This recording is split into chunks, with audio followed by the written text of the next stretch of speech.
Hello everyone, welcome to the Layman Way, where we are completing fundamentals of physical geography. And this lecture is a part of my 2 months geography course program to help you one step closer to your goal. And guys, this program is all free, so don't forget to smash that like button, subscribe, and also turn on the notifications. Alright, if you want to view our full course, you can always click on the I button in the top right corner and view our full playlist. And guys, if you are following this program, do not forget to leave a comment down below about your progress in the course, guys, so that we can motivate one another. And let's get started. तो चलिए आज का lecture continue करते हैं। और last lecture में हमने cyclones और एंटी साइक्लोन्स को देखा था। हमने देखा था कि एंटी साइक्लोन्स जो हैं वो हाई प्रेशर के अराउंड बनते हैं और जो साइक्लोन्स हैं वो लो प्रेशर के अराउंड बनते हैं। फिर मैंने आपको ये भी एक्सप्लेन किया था कि आप डायरेक्शन ऑफ विंड जो है साइक्लोन्स के अराउंड वो कैसे पता लगा सकते हो बेसिक्स पे जाके एकदम, कि हाई प्रेशर से विंड जाती है बाहर, है ना, और फिर वो डिफ्लेक्ट करती है। आइडियल कंडीशंस होती तो वो डिफ्लेक्ट नहीं करती, बट सिंस वो डिफ्लेक्ट करती है तो नॉर्दर्न हेमिस्फीयर में वो राइट की तरफ डिफ्लेक्ट करती है। तो इस वजह से जो उसका रोटेशन होता है वो क्लॉकवाइज दिखता है हमको हाई प्रेशर के अराउंड, और लो प्रेशर के अराउंड सेम चीज़ उल्टी हो जाती है तो हमको वो एंटी क्लॉकवाइज दिखता है ना। फिर हमने देखा था कि आप एक याद कर लो तो दूसरा भी याद कर पाओगे, है ना। तो ये चीज़ हमने देखी थी, इसको भूलना मत, ठीक है। आज हम ये देखेंगे कि एटमॉस्फेयर में जो सर्कुलेशन है ना, वो होता कैसे है। तो आज हम 3 सेल्स पढ़ेंगे, हार्टले सेल, फेरल सेल और पोरल सेल। इस टाइप से विंड का सर्कुलेशन होता है, ठीक है। तो सबसे पहले हम इक्वेटर से स्टार्ट करते हैं कि इक्वेटर हमारा ये है, ठीक है। इक्वेटर इज़ दिस, ठीक है। ये हमारा इक्वेटर है। और एक चीज़ होती है जिसको हम बोलते हैं इंटर ट्रॉपिकल कन्वर्जेंस जोन। ये जोन क्या होता है, this is a zone of low pressure, ठीक है। ये जोन जो होता है वो लो प्रेशर का होता है, ठीक है। और ये लो प्रेशर का क्यों होता है, क्योंकि यहाँ पे सबसे ज़्यादा सनलाइट आती है और एयर, जैसे मैंने बताया था, राइज कर जाती है और नीचे लो प्रेशर क्रिएट होता है। तो अब आप ये ध्यान दो कि ये जो आई टी सी जेड है ना, ये एकदम इक्वेटर पे नहीं है, ठीक है। इक्वेटर से थोड़ा सा ऊपर है ना। यहाँ पर है, थोड़ा सा ऊपर है, एकदम 0 डिग्री पे नहीं है, ठीक है। जस्ट 0 डिग्री के थोड़ा सा ऊपर रहता है ना। क्योंकि हमने देखा था कि इक्वेटर पे क्या हो रहा है, लो प्रेशर तो बनता नहीं है, क्योंकि जो विंड है वो हाई टू लो चली जाती है, बिल्कुल लो प्रेशर को ख़त्म कर देती है, क्योंकि कोरियोलिस फोर्स रहता नहीं है, तो वो डिफ्लेक्ट नहीं करती है तो हाई प्रेशर से सीधा लो प्रेशर में चली जाती है। तो लो प्रेशर जो क्रिएट होता है वो एकदम ज़ीरो पे नहीं होता है, थोड़ा सा ऊपर रहता है। That is this I T C Z, ठीक है। तो पहली तो ये बात हो गई। हम जनरल पर्पस के लिए इसको हम इक्वेटर रेफ़र करेंगे, बट आप क्लैरिटी रखो दिमाग में कि ये एकदम 0 डिग्री पे नहीं रहता है, ठीक है। अब क्या होता है, अब मेरी बात सुनो। यहाँ पे जो इक्वेटर है, ठीक है, मतलब यही आई टी सी जेड है, यहाँ पे सन ने एयर को हीटअप कर दिया, ठीक है। एयर को हीटअप कर दिया तो एयर राइज़ करेगी, जैसे हमें पता है एयर राइज़ करती है, ठीक है। एयर राइज़ करी तो यहाँ नीचे लो प्रेशर क्रिएट हो गया, ठीक है, करेक्ट। अभी जब एयर राइज़ करी, है ना, तो जैसे हाइट के साथ हम ऊपर जाते हैं, हमने देखा था कि ट्रोपोस्फेयर में जैसे हम हाइट के साथ ऊपर जाते हैं वैसे टेम्परेचर डाउन होता है ना। तो यहाँ पे भी टेम्परेचर डाउन होगा। वेरी गुड, टेम्परेचर हो गया डाउन। अब अगर टेम्परेचर डाउन हो गया, ठीक है, और टेम्परेचर डाउन हो गया तो क्या होगा, कंडेंसेशन होगा ना भाई। जब टेम्परेचर डाउन हो गया और एयर में मॉइस्चर है मेरा, एयर यहाँ ओशन से राइज़ कर रही है, ये है अपना, यहाँ से एयर राइज़ कर रही है, मॉइस्ट एयर राइज़ कर रही है ना। मॉइस्ट एयर जब राइज़ कर रही है और टेम्परेचर डाउन हुआ तो क्या होगा, कंडेंसेशन होगा, क्लाउड्स बनेंगे। ये क्लाउड्स बन गए मेरे, क्लाउड्स बन गए, कंडेंसेशन हुआ, ठीक है। अच्छा, अब फिर ऐसा तो है नहीं कि अब जैसे जैसे हम इक्वेटर से ऊपर जाते हैं, ठीक है, यहाँ पे हाई प्रेशर है, हमको मालूम है 30 डिग्री नॉर्थ पे हमारा हाई प्रेशर है। और हमको हमको ठीक है, अब देखो क्या होता है कि यहाँ पे देखो नीचे, ये 30 डिग्री हमारा, यहाँ हमारा हाई प्रेशर है, ठीक है। ये आई टी सी जेड है, यहाँ पे लो प्रेशर है, ठीक है। तो क्या होता है कि जो विंड है वो राइज़ करती है, ऊपर क्लाउड्स बनाती है, ठीक है। फिर वो इधर चली जाती है, ठीक है। डिफ्लेक्शन होता है उसका और वो इधर चली जाती है, ठीक है। फिर इधर जाके ना यहाँ पे आ जाता है हाई प्रेशर। क्योंकि अब क्या हो गया है, अब देखो सिंपल सिंपल बात है, क्या हो गया है, पहले जो एयर थी वो हीटेड थी, हीट होके वो ऊपर चली गई, हीट होके जब वो ऊपर चली गई तो टेम्परेचर डाउन हुआ, टेम्परेचर डाउन हुआ तो एयर क्या हो गई, कूल हो गई, है ना। ऊपर जाके टेम्परेचर डाउन हुआ तो कूल हो गई। अब जब एयर कूल हो गई तो क्या हुआ, वो फिर नीचे आएगी, फिर नीचे आएगी ना। तो वो फिर नीचे आ गई, अब वो फिर नीचे यहाँ पे आएगी 30 डिग्री पे। 30 डिग्री नॉर्थ पे, क्योंकि मूव करती रहेगी, ऐसा नहीं कि ऊपर से एकदम नीचे ऐसे ऐसे एकदम सेम पॉइंट पे नहीं आती है नीचे, ठीक है, ऐसे ऊपर गई, ठीक है, कूल हुई, थोड़ा सा इधर आई और फिर नीचे आ गई, समझ में आ रहा है, फिर नीचे आई, नीचे से नीचे ये हाई प्रेशर बन गया हमारा, ठीक है। हाई प्रेशर क्यों बना, हाई प्रेशर इसीलिए बना ना क्योंकि कोल्ड एयर जो है वो नीचे आ रही है, हाई प्रेशर इसीलिए बना, करेक्ट। देखो फिर से देखो यार, ये इक्वेटर था, ठीक है, ये इक्वेटर था, इक्वेटर पे सन ने हीटअप किया, हीटअप करने से हवा ऊपर उठी, हवा ऊपर उठी तो टेम्परेचर डाउन हुआ, एयर कूलअप हुई, कूलअप हुई एयर, तो कूल एयर हैवी होती है तो कूल एयर आ गई नीचे, और जैसे ही कूल एयर नीचे आई, यहाँ पे जैसे ही कूल एयर बनी तो यहाँ पे क्या बना, हाई प्रेशर बन गया, है ना, क्योंकि लो यहाँ पे लो प्रेशर क्रिएट हुआ था क्योंकि जो गर्म हवा है ऊपर उठ गई, जहाँ पे ठंडी हवा नीचे आती है उसको वो हाई प्रेशर बना देती है क्योंकि प्रेशर लगा रही है इसके ऊपर, है ना, तो यहाँ हाई प्रेशर बन गया। अब यहाँ हाई है, यहाँ लो है, तो एयर कहाँ से कहाँ मूव करेगी, हाई टू लो मूव करेगी, ऐसे मूव करेगी। तो अब ये देखो पूरा एक सर्कुलेशन नहीं बन गया, पहले यहाँ सन ने हीट किया, एयर ऊपर गई, एयर ऊपर गई तो ठंडी हो गई, क्लाउड्स बन गए, फिर प्रेसिपिटेशन हुआ होगा, फिर ठंडी एयर नीचे आई तो यहाँ हाई प्रेशर बनाया, फिर high to low air move करी क्योंकि यहाँ पे प्रेशर डिफरेंस आ गया। तो ये देखो ये ऐसे करके ना पूरा एक सेल बन जाता है, पहले यहाँ ऊपर गई, फिर इधर आई और फिर इधर आई। तो जो इक्वेटर के पास ये सेल बनता है ना, इसको हम बोलते हैं हार्टले सेल, ठीक है।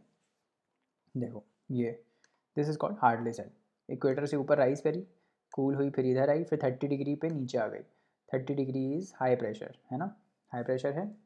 ये ध्यान रखना कि जब भी हम ये बात कर रहे हैं तो हम आइडियल कंडीशन को डिस्कस करें कि हमारा सन इधर है, ठीक है, हमारा सन इक्वेटर के ऊपर है, हम ये मान के चल रहे हैं यहाँ पे, ठीक है।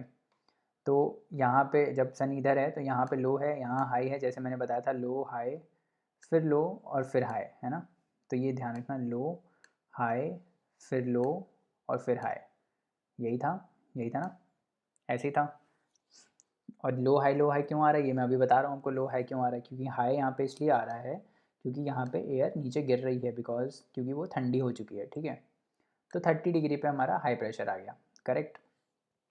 अब हम थोड़ा और ऊपर बढ़ते हैं, अब हम और ऊपर बढ़े, यहाँ पे हाई प्रेशर आ गया, ठीक है। तो हाई प्रेशर पे क्या होता है, वो एयर नीचे आती है, करेक्ट। अब यहाँ पे लो था, यहाँ पे हाई था, फिर यहाँ पे लो आया, यहाँ पे लो था ना, तो जो 60 डिग्री नॉर्थ है, ठीक है, जो 60 डिग्री नॉर्थ है वहाँ पे क्या करेगी एयर, वहाँ पे राइज करेगी क्योंकि यहाँ तो लो प्रेशर है, मतलब यहाँ पे यहाँ पे लो प्रेशर था इसीलिए जो एयर है वो ऊपर गई होगी, है ना, फिर ऊपर गई, फिर इसने यहाँ क्लाउड्स बनाए, अब ये जब इसने क्लाउड्स बनाए तो फिर ठंडी हो गई, फिर ठंडी हुई, है ना, फिर ठंडी हो गई तो या तो इधर आ सकती है या तो इधर जा सकती है ना। अब देखो यहाँ पे ये ठंडी हो गई, पोल, अब पोल्स पे क्या है, पोल्स पे बहुत ठंड रहती है, राइट, कंपैरेटिवली पोल्स की कंपैरेटिवली ये तो गर्म हवा है ना, यहाँ पे बहुत ही लो टेम्परेचर है क्योंकि ये तो पोल्स है ना हमारे, आर्कटिक है, तो क्या होगा, इसका टेंडेंसी होगा कि ये कूल डाउन हो जाएगी और ये नीचे आ जाएगी इधर, ठीक है, ये नीचे आ गई, यहाँ हाई प्रेशर फिर क्रिएट हो गया, और यहाँ पे लो था तो हाई टू लो फिर मूव कर गई है, ठीक है। ये एक सेल कंप्लीट हो गया जिसको हम बोलते हैं पोलर सेल, समझ में आ रहा है, दिस इज़ पोलर सेल, क्योंकि पोल्स पे हाई टेम्परेचर रहता है, इस पोलर पोल्स पे जो है वो हाई प्रेशर रहता है, 60 डिग्री नॉर्थ पे लो प्रेशर रहता है, तो एयर यहाँ से ऊपर जाती है, ऊपर जाके ये कूल होती है, कूल होके फिर ये मतलब फिर नीचे आ जाती है, और फिर high pressure to low pressure जाती है, तो ये पूरा एक सर्कुलेशन बन जाता है जिसको हम बोलते हैं क्या, जिसको हम बोलते हैं polar cells, these are called polar cells, ठीक है।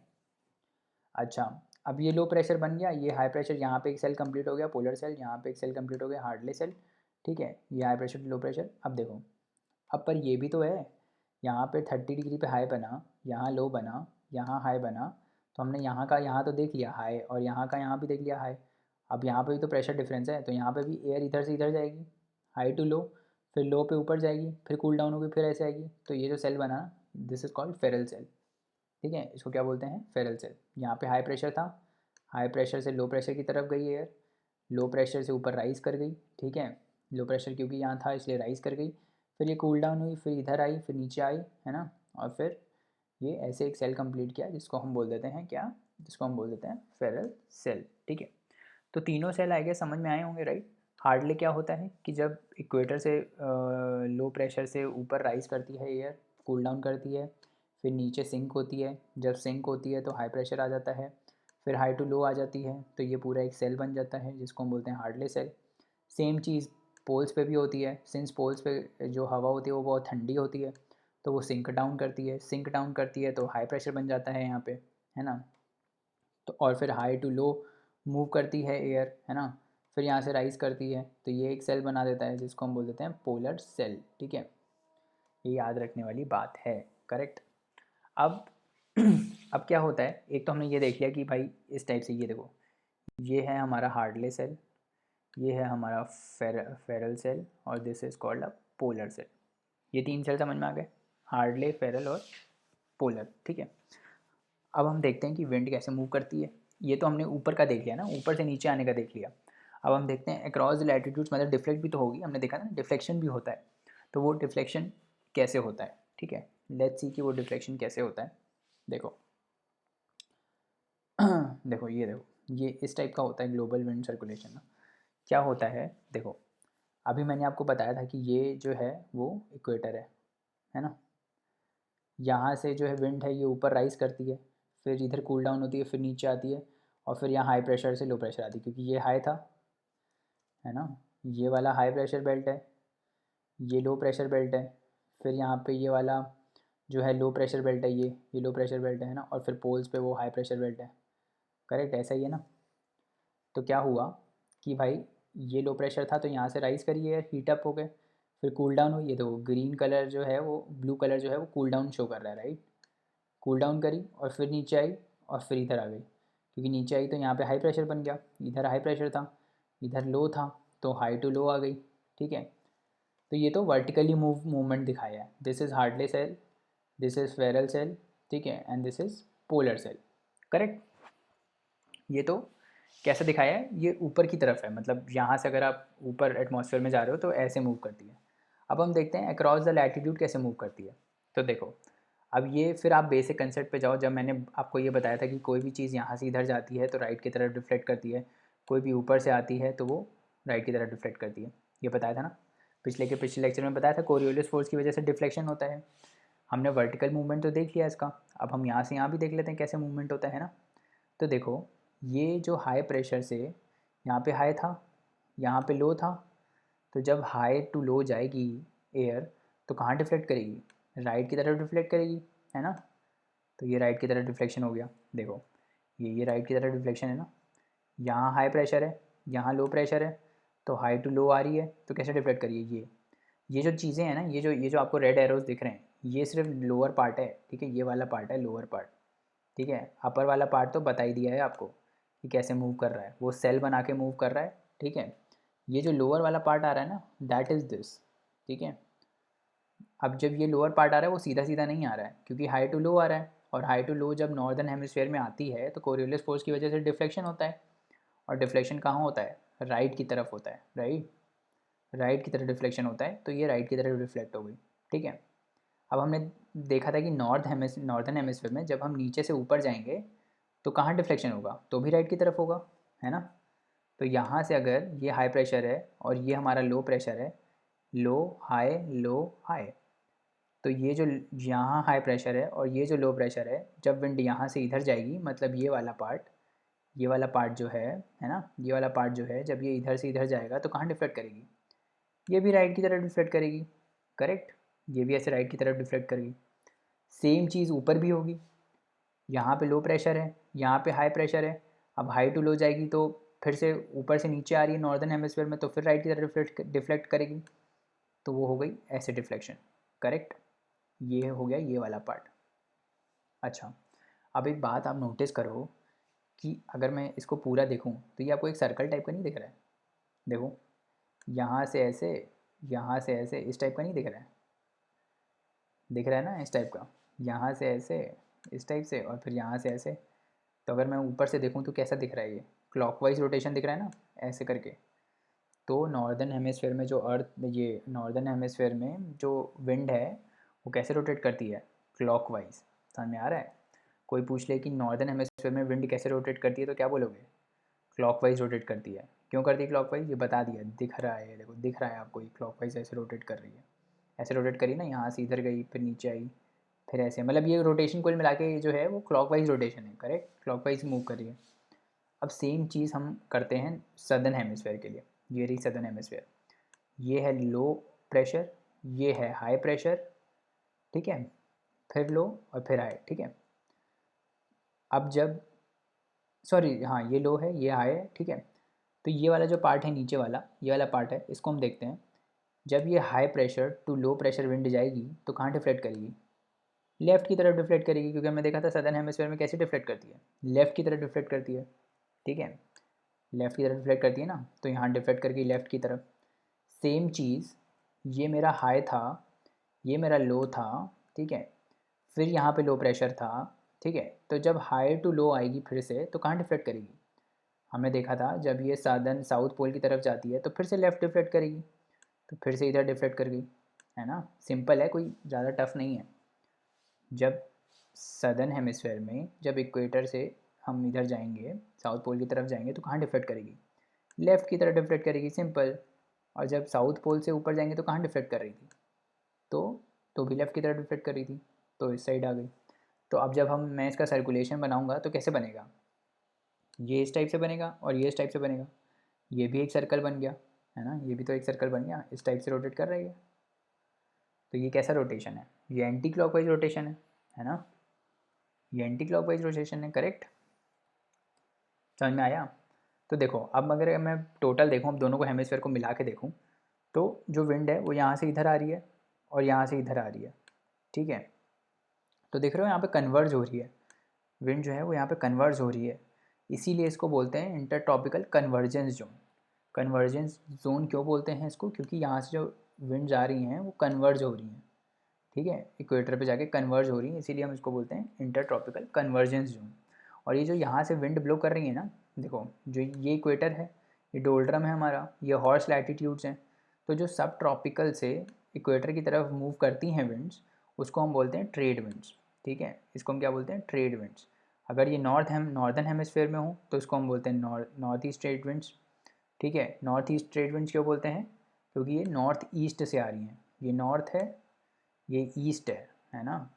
तो ये जो आ रही हैं वो नॉर्थ ईस्ट से आ रही हैं, इसीलिए हम इसको बोलते हैं नॉर्थ ईस्ट ट्रेड विंड्स, ठीक है। समझ में आ रहा है? ये नॉर्थ ईस्ट डायरेक्शन से आ रही हैं इक्वेटर की तरफ, इसीलिए हम इसको बोल रहे हैं नॉर्थ ईस्ट ट्रेड विंड्स। और सेम चीज़ सदर्न हेमिस्फेयर में ये साउथ ईस्ट से आ रही हैं, तो इसको हम क्या बोलेंगे? South east trade winds, correct. ये इसका नोमेनक्लेचर है, ठीक है। North east trade winds, south east trade winds, ठीक है। जो इक्वेटर पे आ रही हैं कन्वर्ज होके विंड्स, अगर नॉर्दर्न हेमिस्फेयर से आ रही हैं तो उसको नॉर्थ ईस्ट ट्रेड विंड्स बोलते हैं, अगर साउथ ईस्ट से आ रही हैं तो वो साउथ ईस्ट ट्रेड विंड्स बोलते हैं, करेक्ट। फिर थोड़ा और ऊपर चलते हैं, जो सब ट्रॉपिकल से टेम्परेट पे जा रही हैं, है ना, जो सब ट्रॉपिकल से टेम्परेट जोन पे जा रही हैं उसको हम क्या बोलते हैं? अगर नॉर्दर्न हेमिस्फेयर में, मतलब दोनों ही हेमिस्फेयर में, इसको क्या बोलते हैं? Westerlies. These are called westerlies. Why are they called westerlies? क्योंकि वो वेस्ट से ब्लो कर रही हैं। समझ में आ रहा है? ये वेस्ट है ना, ये वेस्ट डायरेक्शन है, ये ईस्ट है। तो ये वेस्ट से जब जा रही हैं, इधर वेस्ट से ईस्ट जा रही है ना, तो इसको हम क्या बोलेंगे? वेस्टर्लीज, क्योंकि ये वेस्ट से आ रही हैं। ये वाली ईस्ट से आ रही थी तो इसको हमने क्या बोला? नॉर्थ ईस्ट ट्रेड विंड्स, क्योंकि ये नॉर्थ और ईस्ट से आ रही थी। ये वाली साउथ ईस्ट से आ रही थी, इसलिए इसको बोला साउथ ईस्ट ट्रेड विंड्स, ठीक है, करेक्ट। कुछ वो नोमेनक्लेचर समझ में आ रहा है ना? यहाँ से आई तो trade winds, north east trade winds, ये वेस्ट से आ रही हैं तो वेस्टर्लीज। अब हम जाते हैं पोल से, जो पोल से आ रही हैं उनको हम क्या बोलेंगे? तो देखो पोल से जैसे जो आ रही हैं वो ईस्ट से आ रही हैं, है ना, ये डायरेक्शन ईस्ट है ना, ऐसे तो आ रही हैं, पोल से जो आ रही हैं वो ऐसे आ रही हैं, तो उसको हम क्या बोलते हैं? Polar easterlies. समझ में आ रहा है?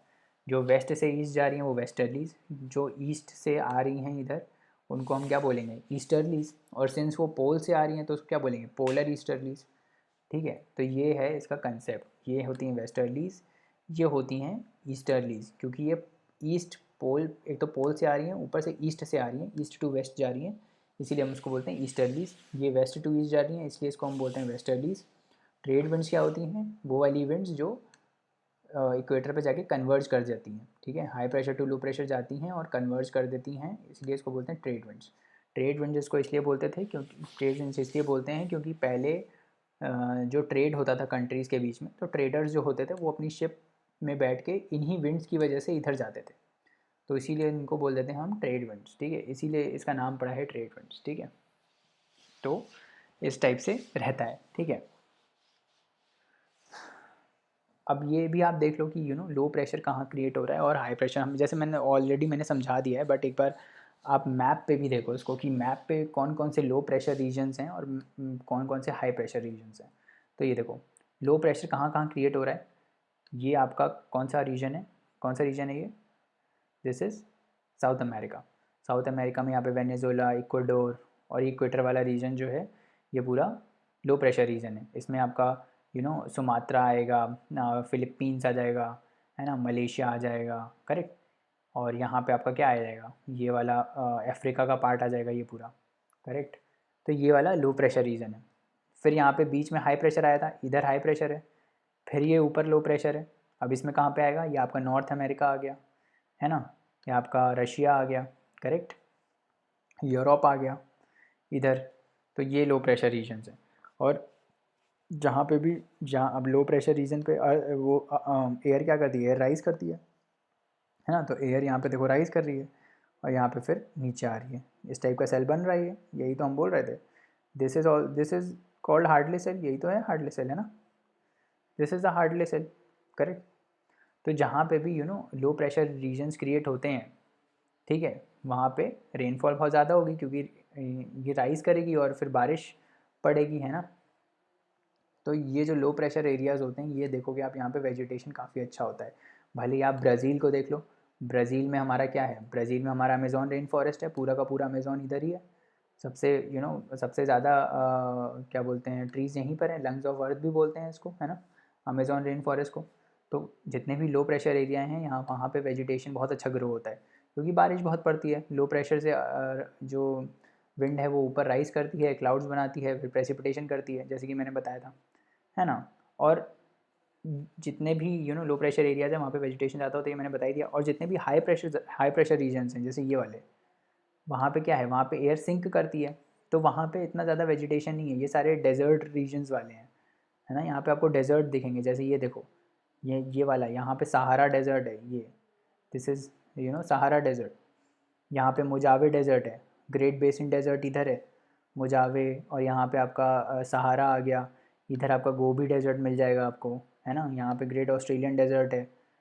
तो इस टाइप से वहाँ पे रेनफॉल होता नहीं है, पूरा ड्राई रहता है, तो वहाँ पे क्या होता है, वहाँ पे बारिश पड़ती नहीं है और तो वेजिटेशन भी कम रहता है, करेक्ट। समझ में आ रहा है, ये पूरा कनेक्ट करना आपको आना चाहिए कि विंड्स कैसे ब्लो कर रही हैं, विंड्स की वजह से बारिश कहाँ पड़ रही है, वेजिटेशन कैसा आ रहा है ना, वेजिटेशन कैसा बन रहा है। और जहाँ विंड्स नीचे आ रही हैं वहाँ पे हाई प्रेशर क्रिएट हो रहा है, हाई प्रेशर क्रिएट होने की वजह से वहाँ पे पानी नहीं है, रेनफॉल नहीं है, प्रेसिपिटेशन नहीं है, उस वजह से वहाँ पे डेजर्ट्स आते हैं। तो ये सब कनेक्टेड है, मतलब एक ब्रॉड पिक्चर में आप देखोगे तो आपको पता चलेगा कि कैसे विंड से कैसे विंड ऊपर जा रही है, कैसे नीचे आ रही है, कहाँ पे बारिश पड़ रही है, कहाँ पे नहीं पड़ रही है ना। तो ब्रॉड पिक्चर में आप देखो तो समझ में आएगा। अच्छा, थोड़े टाइम पहले मैंने एक चीज़ गलत बता दी आपको। जैसे मैंने ये बताया ना कि आपको ये विंड्स जो हैं वो ऐसे क्लॉकवाइज रोटेट कर रही हैं, तो वो गलत है। एक्चुअली विंड्स नहीं रोटेट कर रही हैं यहाँ पे, क्योंकि आप देखोगे तो ये तो सेल बन रहे हैं ना, मैंने अभी ध्यान दिया, ये तो सेल बन रहे हैं, तो ये रोटेट नहीं कर रहा है ऐसे। मतलब कुल मिला के ये क्लॉकवाइज रोटेशन नहीं है, वो जो रोटेशन की मैं बात कर रहा हूँ वो ओशन करेंट्स का रोटेशन होता है। जब हम ओशन करेंट्स पढ़ेंगे तो हम देखेंगे कि वहाँ पे इस टाइप से रोटेशन होता है। क्लॉकवाइज रोटेशन ओशन करेंट्स का होता है, विंड्स का नहीं होता है, क्योंकि विंड्स तो अलग मूव करी है ना, ये तो अलग यहाँ से यहाँ जा रही है, वेस्टर्ली है, ये अपना सेल बना रही है, this is a polar cell, है ना। तो ये ऊपर की तरफ रोटेट करती है, मतलब ऊपर ऐसे कहीं, और ये इसका सर्कल अलग चलता है, ठीक है। तो ये कंफ्यूज मत करना, ये मैंने गलत बता दिया, है ना, अपॉलोजीज़ फॉर दैट। ये ऐसे अपना अलग जाती है और ये ऐसे अपना अलग जाती है, ये कनेक्शन नहीं है दोनों में, ठीक है। वो ओशन करेंट्स हैं, ओशन करेंट्स एक्चुअली ऐसे क्लॉकवाइज रोटेट करते हैं नॉर्दर्न हेमिस्फेयर में, वो हम जब आगे पढ़ेंगे तो देखेंगे। बट अभी के लिए ये याद रखो कि जो विंड्स हैं वो अलग अलग हैं, इनका कोई रोटेशन नहीं है, ये कोई जोड़ना मत इन दोनों को, ठीक है। यहाँ से जाने वाली वेस्टर्लीज हैं, यहाँ से आने वाली नॉर्थ ईस्टर्न ट्रेड विंड्स हैं, ठीक है, नॉर्थ ईस्ट ट्रेड विंड्स, तो दैट इज़ सेपरेट, ओके। तो चलिए दोस्तों, आज के लिए इतना रहने देते हैं, बाकी कंसेप्ट्स नेक्स्ट लेक्चर में पढ़ेंगे। और जाने से पहले लाइक शेयर सब्सक्राइब करना ना भूलें, चैनल को रिकमेंड करें अपने दोस्तों को, और आप हमको अपने डाउट्स और क्वेरीज़ जो हैं वो queries@thelaymanway.com पे भेज सकते हैं, जहाँ पे हम आपका रिप्लाई इंस्टेंटली करेंगे। तो चलिए नेक्स्ट लेक्चर में मिलते हैं, तब तक पढ़ते रहिए, हार्ड वर्क करते रहिए। Thank you so much, bye bye and take care.